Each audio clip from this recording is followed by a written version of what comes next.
Монголд анх удаа ухаалаг гар утсыг үн төлбөргүй авах урамшууллыг Mobicom дараа төлбөрт signature багцын хэрэглэгчдэд санал болгож байна. Та 7 дугаар сарын 9-ний өдрийг хүртэл өөрт ойр байрлах Mobicom-ийн салбар дээр хүрэлцэн ирж, үйлчлэгээний гэрээтэйгээр сүүлийн үеийн ухаалаг гар утсыг үнэгүй болон онцгой хөнгөлөлттэй үнээр аваарай. Бидэнтэй хамт байсан хэрэглэгч танд баярлалаа. Mobicom. Сайн байцгаана уу хүндлэгчтэй. Өнөөдөр манай дефакто нэвтрүүлгийн зочноор Европын аюулгүй байдал, хамтын ажиллагааны байгууллагын хэвлэлийн чөлөөний асуудал эрхэлсэн төлөөлөгч хадагтай Дунья Mijatović оролцож байна. Good evening. Good evening. How do you find this Freedom Online Coalition in Mongolia? Conference in general. The conference is great. What we seen is a great hospitality, but also very important discussions. I am somebody who follows the work of Freedom Online Coalition from the very beginning, so from the first conference in The Hague, and I attended all of them, and I'm really grateful for this opportunity to be here and also to pay my first official visit to Mongolia, that is the youngest OSCE participating state. You have been very active in this field, and you have been re-elected also to this, re-nominated or re-elected to this position? Well, I mean, you can say both. It's just the extension of the appointment, but the consensus was needed for this. So it's actually, I'm in a second mandate. Freedom online, freedom of expressions. How important these values are in a country like Mongolia, which just passed the socialist system. It is even more important than in so-called all democracies. It is important to embrace freedoms in general. It is better to do it sooner than later. Of course, it's not an easy task. It is something that needs understanding within the society. It is something that can maybe put in more focus issues that are maybe taboos or dogmas in the society, but I think it is much better, it is done quicker than in a slow motion like we see in many countries in transition. So that is why I think it's extremely important that Mongolia decided to be one of the members of Freedom Online Coalition, not to mention again that Mongolia is now part of the OSCE family, which in a way is an extremely important thing for the organization, but also for Mongolia as a youngest country. Please tell us, to our audience, about your organization and the particular role of press media. Office of the Representative on Freedom of the Media was established 15 years ago, a bit more than 15 years ago, as a part of human dimension basket of the organization. As you know, there are different baskets, security issues, economic, environmental issues, and then human dimension, where there are three institutions. One is paying attention to the issue of national minorities. A second one is dedicated to the work that is closely connected to elections and human rights in general, ODIHR. And the third one is the Office of the Representative on Freedom of the Media, in charge with the mandate in relation to media freedom and freedom of expression. It is the only intergovernmental media watchdog in the world, so it is quite unique in international arena. It is also quite unique because the mandate is unique.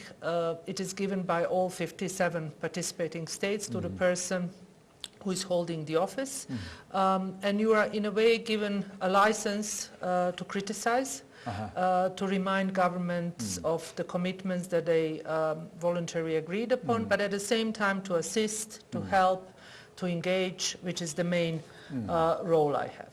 It is Mongolia is a member, and that means not only for Europe but also Asian countries what other Asian countries are there as a member? You have Central Asian countries, all 5 Central Asian countries, so Kyrgyzstan, Kazakhstan, Tajikistan, Turkmenistan, Uzbekistan. Then you have South Caucasus countries, Armenia, Azerbaijan, Georgia, Balkan, the whole of Europe, Russian Federation, US and Canada. So you can only imagine how different issues that I'm raising are in different countries. And how important are they too? Yes. In particular, when you said it's intergovernmental watchdog of the norm and normatives of democracy as we understand are kept in a particular country, etc. And I remember you had a delegation to watch our election campaign, in the election process itself. And here in Mongolia, we're also concerned about the election. Yes, we learned peaceful transfer of power in this country for all this 25 years, except one accidental case. But however, the people now, we want to have, for example, instead of election committee who is just organizing the election itself, the motion here now among civil society in particular, raising a voice of having or replacing the election committee with electorate committee, where we want to have more non-political parties representative. How do you find this, and is it common in the newly member countries you have just mentioned? Well, this is actually not in my mandate at all. The elections are fully in the hands of ODIHR, the other institution, and my colleague who is the director of ODIHR, Mihail, is a person to discuss these issues. We work closely, but my mandate is purely dedicated to media freedom issues.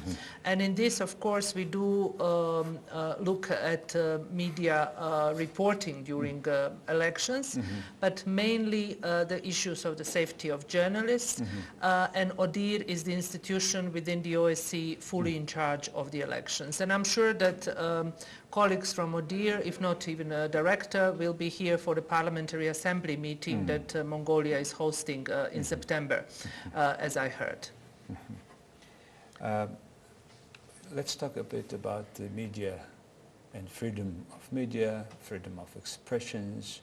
Why is that so important? You are from Bosnia and Herzegovina. Yeah. You have seen and you have gone through probably all these turmoils happen to this country. And why you think it is that important, based on your personal experiences? It's crucial because it's the first sign of freedom. The moment when you can freely express yourself without fear, the moment, and when I talk about fear, I talk about brutal prosecutions that many people are facing, people being imprisoned because of their work, because they are journalists, because they are saying things that powerful do not like. So the moment of coming from one system to another, freedom of expression is the first sign to measure how free is the country. If you have attempts of the government to arrest and to suppress free speech or critical voices, then there are problems. Then there is a need to engagement from international organizations and to try to make things better. When it comes to my country, it is very difficult to make any comparison because we experienced horrible war back in the 90s, and this sort of waking up, I would say, from a very turbulent time was very painful and was not an easy thing. But the most important thing for people, as I know, was possibility to say things, to say what they like, what they do not like, and to be able to criticize the government, the powerful, to freely express their views. And it is not an easy thing. It is something that is quite painful for the society in a transition, but that's why I said at the very beginning, it's better that we are sooner engaging in the painful issues than later, because if they are suppressed and if the speech is suppressed for a very long period of time, then it raises a problem later on, and then the governments, the society, they do not know how to deal with it. That was one of the reasons I think that before and during the war we had in Bosnia or back in former Yugoslavia such a horrifying examples of hate speech, and this was another issue that we have to deal with it. You have been done university in Sarajevo, Bologna, and University College of London? Yes. And you've been a journalist? No. No, What is I'm not a journalist, I'm a media expert. I studied communications and European studies, and I did my thesis were on internet and freedom of expression.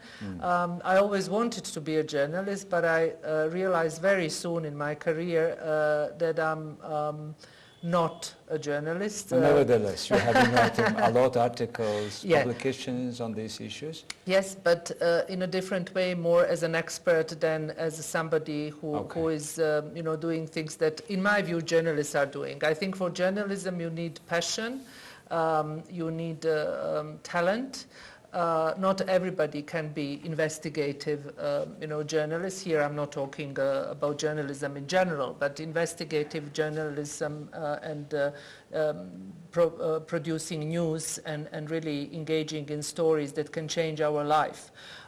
So in this, I always admired journalists who were courageous enough to tell the society about corruption, criminal, to engage in the issues that can open our eyes, because sometimes we are blind and we believe everything in what government is saying in any country.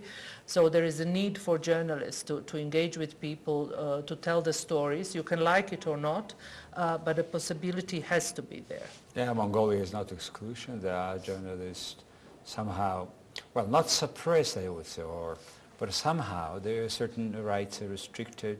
There were cases, even you made, your organization made a couple of statements. How do you find the level, today's level of freedom of expressions in Mongolia? In my role as the OSCE representative on freedom of the media, I do not rank countries. It is impossible in my view, and I think I would open Pandora's box. How can you compare, for example, Bosnia with Sweden, or US with Russia, or UK with Mongolia? We all have different paths and different sort of roads that we had to take in our history. And I do not think you can fix media freedom and that everything else in society is collapsing, or vice versa. Okay. It has to be a global sort of approach to all these issues. Mongolia, and here I'm not trying to be nice because I'm here as a guest, not only in your studio but in your country. I'll be very honest. I think Mongolia made huge steps forward. I think, since you became independent country, there were some courageous, important steps made in relation to opening up on the road to democracy. Some excellent laws were adopted. Journalists, there are no journalists in prisons. Journalists are not beaten on the streets of Mongolia. In my job, that's a huge achievement. Unfortunately, we still have OSCE countries, even within our family, as we call ourselves. There are countries where journalists are imprisoned for their work, threatened, beaten, their families threatened. So if you look at this kind of comparison, Mongolia made a huge step forward. There is a genuine understanding in the society, as I could see and sense, that journalism is important and it needs to be preserved. Of course, there are issues that can be improved in any country. But I had very open and constructive and friendly dialogue with your officials.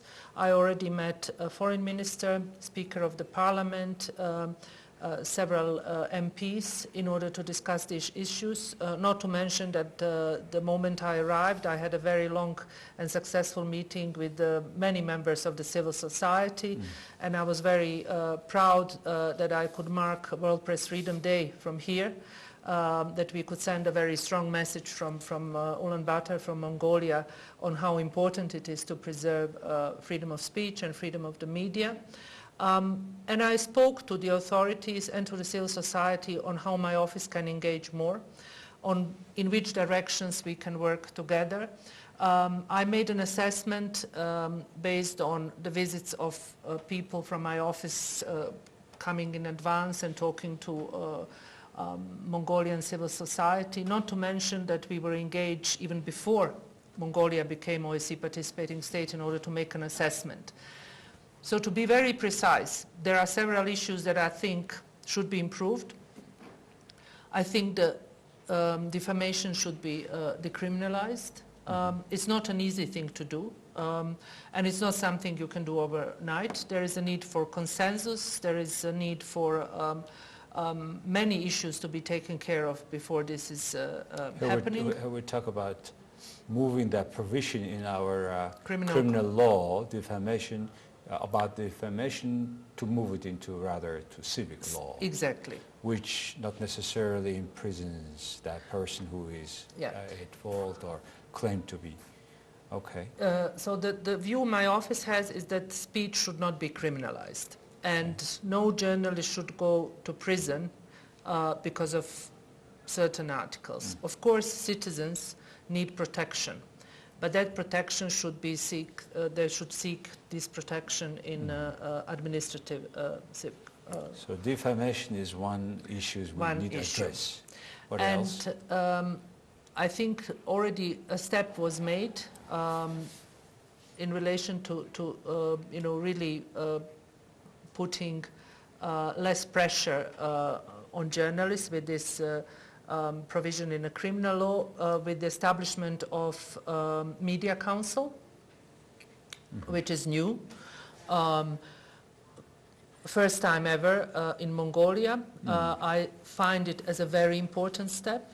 I met with Media Council colleagues yesterday.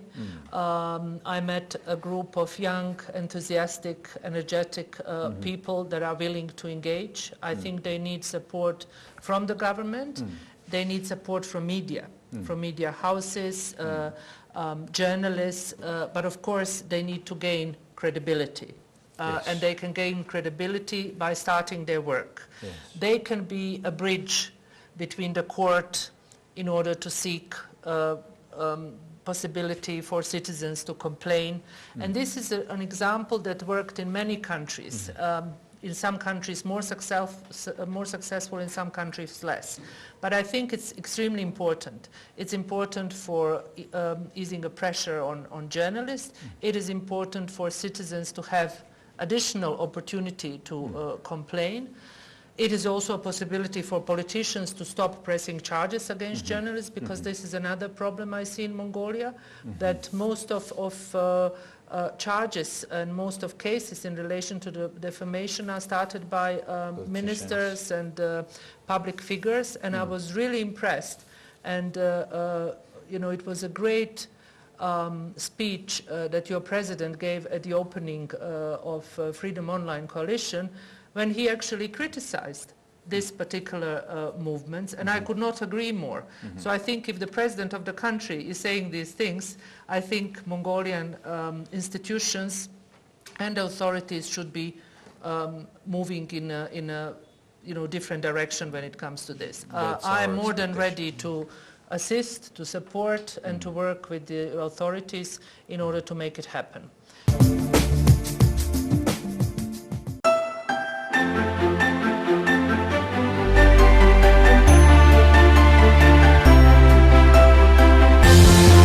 Монгол соёл дэлхийн стандартыг зөвлөж бүтээн. ICC Tower.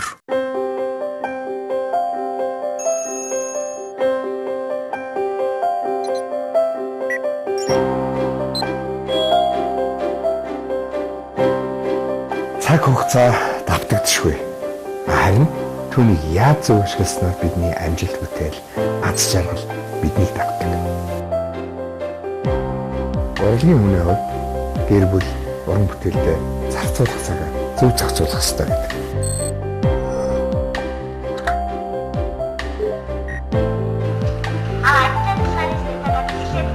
Бидний хэрэглээ улам ухаалаг болсоор байгаа нь та бүхэнд харагдаж байна. Харин энэ бүхэн надад үнэхээр их таалагдж байна. Ухаалаг орон сууц. King Tower Apartment.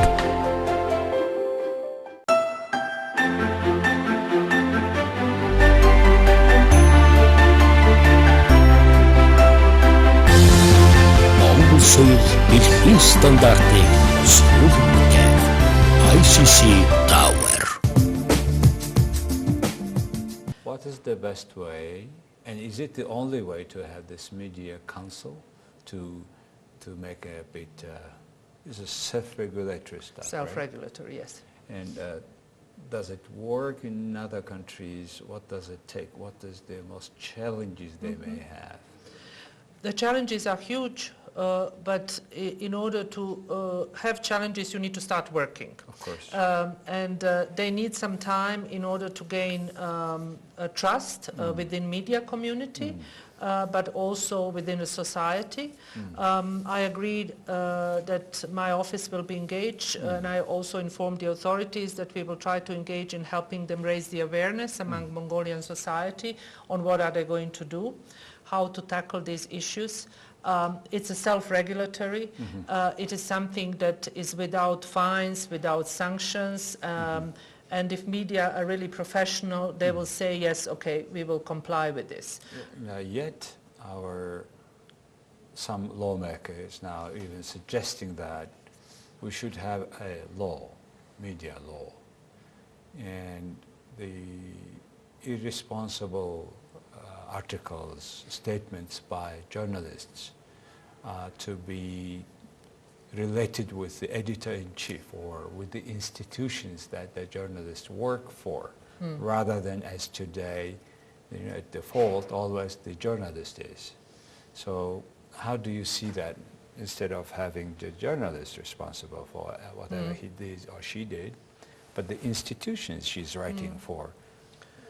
How does it work? It's difficult. I mean, it's something that many countries they went different roads and different ways when it comes to this. Media law that is currently under discussion in Mongolian Parliament is something that we also looked at, and we did send independent legal analysis with the clear recommendations what needs to be done based on international standards, best practices. And in the cases of responsibility, I think the editors should have responsibility. There should be a code that all journalists should abide by this code. But it all depends how it is in the law and which kind of practice and what are the main problems in the society in order to make a decision. But I'm against the fact that editors or the House is responsible for a certain issues that journalists are writing, because it can create some kind of self-censorship, because the pressure would be on journalists not to write about certain topics, maybe not. Yep, the movement, I understand. So instead of this media law, maybe this media council is to work better, and yet there should be a code of conduct for journalists who are sort of the whole journalists community, accepted it should or be not accepted by all. Okay. As you see, you have met many media people here in media outlets, social and traditional. As you know, we have a lot of media outlets. For 3 million people, it's too much, they say, but thousands of different sorts. How does it regulate it? I mean, it's regulated by itself, by the market, or how do you find that having so many outlets in this country? I can use example from my own country. We had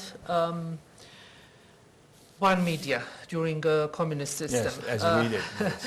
And then after the war, we had 330 media outlets. We were second in the world after Paraguay. Okay.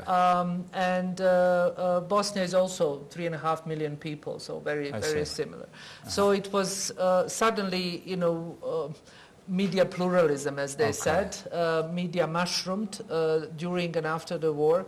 But there was no real pluralism because many outlets were highly politicized in the hands of politicians, spreading hatred, division among people. Almost like we do. So No. I don't know. I don't think you have such a drastical cases like we did. It's a different environment. Okay.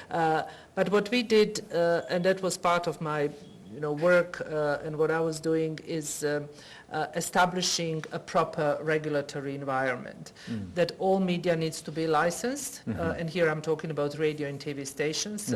We started working on this back in '98, and they need to sign the agreement because they are getting frequency in order to do their job. So their responsibility is quite different than the print media. Yes. And it took us almost 10 years in order to find a balance, to find the right sort of way to use market as a regulator as well at the same time, but not only market, because here I heard that many are saying only market should regulate. It's impossible. There is a need for a proper regulation, independent regulation, which is a huge task. Independent, yes. And another thing, if I may, the importance of public service broadcasting is something that Mongolia should also pay attention to. Yes. That public service broadcasting can offer a proper balance to any healthy media environment, but only if they are financially and editorially independent. So you have finally licensed every TV and etc. And at the end, how many now you have outlets? Approximately 30, so in 15 years now, 35% of media had to be closed down. Okay, quarter, okay. Yeah. So well, probably, I mean, your remark is very, I think, on time, not only a market, but independent regulator. Independent regulations in other countries. In this country, telecom authority. Yeah, I know. Is it the same in other countries, or it's independent? It is. I had discussion with your authorities, and tomorrow I'm meeting colleagues from the regulatory authority. Okay. I mean, regulatory authority is very close to my heart. I spent 12 years working as a regulator, media regulator, and when we talk about independence, it has to be a full and true independence. Okay. And in this, I wish to see a regulatory authority members appointed by the parliament and not by the government. Okay. But this is something that we can work together with the authorities, offer best practices. You have converged regulator, and you have telecom also part of different regulatory authorities in Europe and beyond. But the key issue is the regulator is independence, and also procedures on how do they license. It has to be transparent. People need to know how they operate, how they work, based on which provisions on the law. It has to be very legally secure. All broadcasters, they need to have a right to appeal to the court. And maybe even before the court to somebody within the regulatory authority. I'm so happy that you are meeting them, and 2 years from now, if we may see more better results, because I think journalists cannot be more agree with your points about having independent, really, members of that regulatory authority. My last questions, about the last questions is, as you see, media here is owned by a political group or economic group, business group that is connected with the politicians, and usually they go into two camps or three. So how do you see that situation, every media being owned by this group? That is a problem that I see in so many countries. And here I'm talking about so-called all democracies, and I can be very precise. think about Italy and Berlusconi. I mean, this is something that is not acceptable. Murdoch, monopoly. So there is not much that can be done, but there is a need for the media transparency and ownership law. So we need to know who is owning what. It should be disclosed. Absolutely. Well, that's the key statement, I think, which is so important at this time of our development, progress in a democracy. And your visit in particular, this Freedom Online Coalition, were both very important in improving this internet freedom and freedom of expressions in the country. As you see in many countries, your member countries, other countries, democracy is a process. Yes. So we are going hardly, but we're going forward. Yes. So thank you very much for your coming to Mongolia, being with us, and your work and you work to do with Mongolia towards that direction. Yeah, I will definitely do so. I want to be seen as a friend. Thank you very much. Thank you very much. За хүн үзэгчдээ өнөөдөр манай de facto нэвтрүүлгийн зочноор энэ Европын холбооны аюулгүй байдал хамтын ажиллагааны хэвлэл мэдээллийнхэн төлөөлөгч хадагтай Дунья Миятович оролцлоо. Их баярлалаа.